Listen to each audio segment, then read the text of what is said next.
Hello, I'm Jim Manning. I've been a Kennedy researcher for over 50 years. I'm the author of Patriotism, Unhinged, available worldwide through online retailers. Some of the people who were not members of the Central Intelligence Agency or any agency that's mentioned in the documents is Sam Giancana. Sam Giancana, a gangster, well-known name. He was murdered just before he was going to give what would have been his final testimony to a government board who was investigating. He was cooking in his basement kitchen and was shot in the back of the head 3 times, and then shot again all around his mouth a number of times to send a signal that they thought he was going to talk. Whoever had access to him had to be somebody very close. And the betting money is on Johnny Roselli. Johnny Roselli was also killed. He was found floating in a barrel in Biscayne Bay, Florida, before he was going to go and talk to the committee. He was well aware of the assassination attempt because he was part and parcel to getting the Mafia tied up with the CIA on that particular issue. He was a rather handsome fella and very charismatic, and was able to breach relationships very well with non-criminal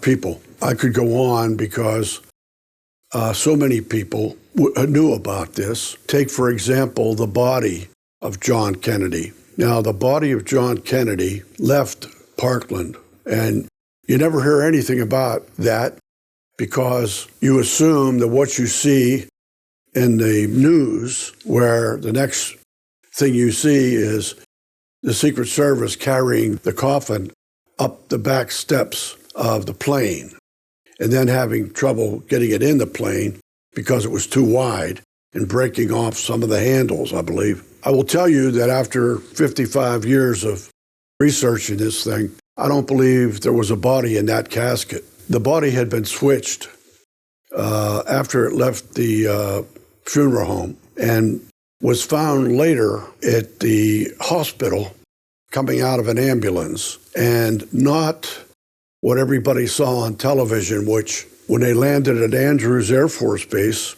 the elevator was bringing it down to the ground.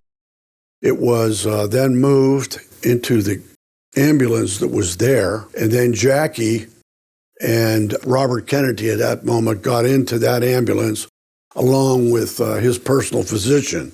Originally, it was scheduled to go to the Army hospital, but it was switched to the naval facility at Bethesda, Maryland. It arrived there. Jackie and the doctor and Robert got out, went in and took the elevator up to, I guess, the top floor where there was a gracious waiting room. They were there for quite some time. The news reporters saw the ambulance with the coffin move around to the back of the hospital to the morgue. However, there were 2 ambulances, and one of the ambulances had the driver and the other person in the ambulance, both CIA agents. I think what history will prove somewhere down the road is that his body was put on either Air Force 2, but more than likely it was put on the plane that carries the Beast and carries the associated vehicles for the Secret Service security front and back of the limousine. That large airplane, when the president leaves, it leaves, but it gets to the destination faster so that it can be unloaded and those vehicles brought around to where whenever the president gets out of the plane, he gets right into the limousine. Once the body was aboard that plane, a Dallas mortician named John Liggett had been swept up and put on the plane with all of the implements and supplies he would need to work on John Kennedy. John Kennedy had a large hole in the back of his head, and that hole disappeared. Some other body somewhere lost a cranium that was put into Kennedy's head so that whenever the body got to Bethesda, it didn't look anything like what the doctors had seen, all 16 of them who testified that he had a huge hole in the back of his head. He did a pretty good job, and it took him 3 hours, I guess, flight time, 4 hours, to do it. Subsequent to that, he was flown back to Dallas very quickly and had his wife and children ready to go. And they moved out of Dallas to a motel. It might have been Fort Worth, or it might have been, even as far away as El Paso.